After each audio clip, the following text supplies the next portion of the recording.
welcome to ISE Videos and part 2 of a two-part series on God's timing. Now the story I want to look at today is the story of the woman at the well. It took place in Samaria and Jesus had stopped off at the well, and it was around about noontime. It was a very hot part of the day, and it says that his disciples had gone into town to buy food. And Jesus was at the well by himself. Now he didn't have a rope, he didn't have a bucket, so he couldn't draw water. But you see, again, in the first video we looked at Jesus coming for you, Jesus knowing where you are and that he has a plan and a purpose. Today I want to look at you going out to meet Jesus. In this video, you are the woman at the well. So I want to talk about you coming out to meet Jesus. Now this woman comes out and she comes up to the well, and Jesus is there on his own. Now you have to understand, in those days, in that culture, it says that the Jews had nothing to do with the Samaritans. And also in those days, men would not have conversations with women like we do today. So a man wouldn't speak to a woman, plus he's a Jewish man, she's a Samaritan woman. So the barriers were absolutely massive, and this actual scene should never have taken place. But like everything, Jesus came to break down barriers, and he did so in this meeting. So the conversation goes where he says to this woman, "Draw me some water." And she looks at him and she's thinking, she says, "Well, why are you talking to me? You Jews do not have anything to do with us Samaritans." And Jesus is saying to her, "Well, draw me some water." So he goes on to say to her, the water that I give, and he's talking about living water, he's talking about spiritual water. He says, the water that I can give, you'll never need water again. It will bubble up from inside you.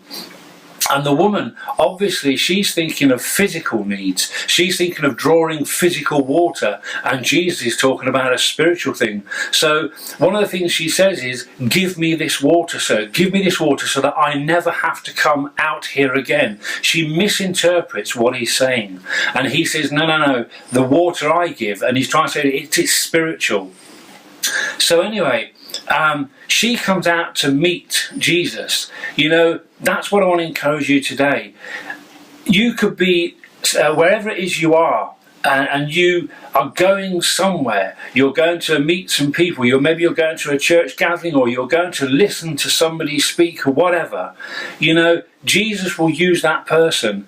You will come out and you will have a meeting with Jesus. Now notice that you've got to understand that this woman in the story was not a virtuous woman. She'd had 5 husbands and she was now living with number 6. She wasn't married, but she was living with the guy. So Jesus cuts right to the heart of the chase. You see, in those days, like I said, he should not have been talking to her, but Jesus went across all the human barriers. He come to bring peace where there was no peace.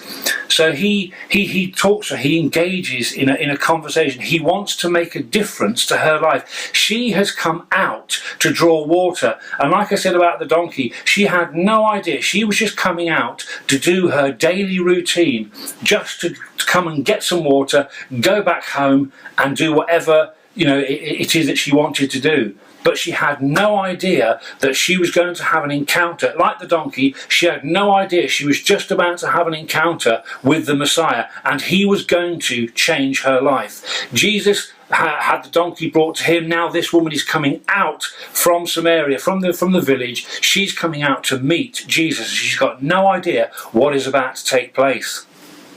Now, after the discussion about the water and discussion about the Jews and the Samaritans, she turns around and so Jesus says to her, "Go and get your husband." And she says, "I haven't got a husband." And he turns around and says, "You're right. You've had 5, and the one you're living with now is not your husband. You've spoken the truth." Now you imagine if somebody spoke into your life like that. She must have been absolutely blown away. Here's this strange person. She's got no idea who he is.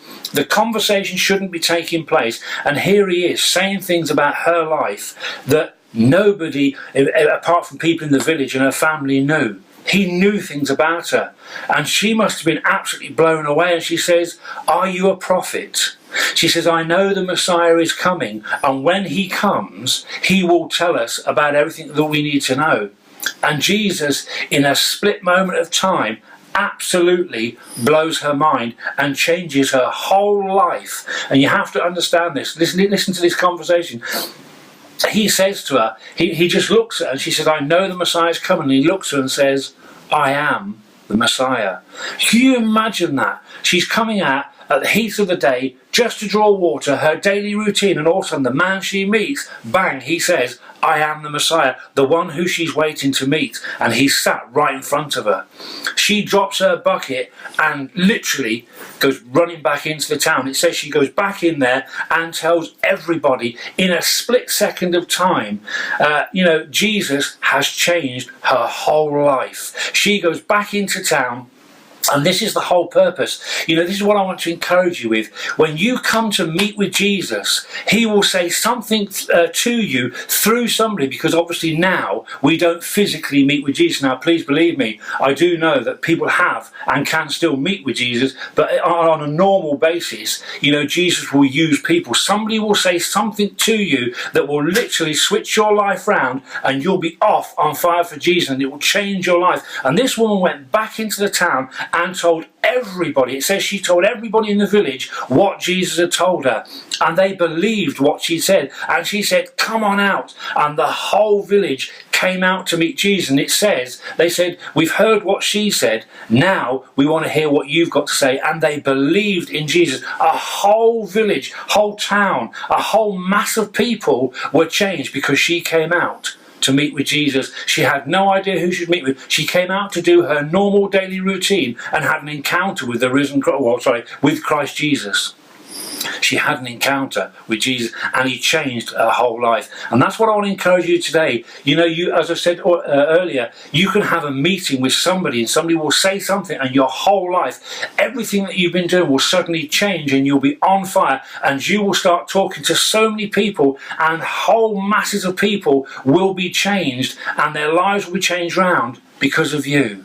That's what I want to encourage you. So never feel that, you're insignificant. Like I said earlier on, the Jewish people, or the Jewish men never spoke to Samaritan men, let alone a man speaking to a woman. In those days, women spoke together, men spoke together. And here Jesus is crossing these barriers. He's a Jew, she's a Samaritan. He's a bloke, she's a woman. He meets with her and he changes her life. Literally in one go, bang, he changes her life. And when you meet with Jesus, he will change your life.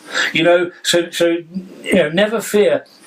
There will come a time that Jesus will meet with you. You'll come out and he will meet with you, and he will change your life. And when he does, you'll be on fire, and you'll have a plan, you'll have a purpose, you'll have a new zest for life. And your life will seem literally like the donkey. One minute he was a nobody, next minute he felt like a celebrity. And this woman was just the same. She changed a whole village by a simple encounter with Jesus. So I want to encourage you with that, and I hope that you understand that you aren't insignificant. You aren't just a nobody. You may not feel that you've achieved much. You may not feel, like I said in the first video, you may not feel that much is going right for your life. But Jesus can change your life in a split second, give you a new vision, a new life, a new focus, a new way to go, and change everything about you. And you're on fire for him, doing his purpose, his will, and his power will be right behind you. And who knows who you can change, what you can do when you meet with Jesus Christ. So I just want to encourage you with that. And if it has, again, I would just say to you, press the button that says subscribe. Subscribe to my channels and be uplifted and encouraged by each one of them. I'm glad you've looked at this video today. I want to thank you for listening, and hopefully we'll see you soon. Bye bye now.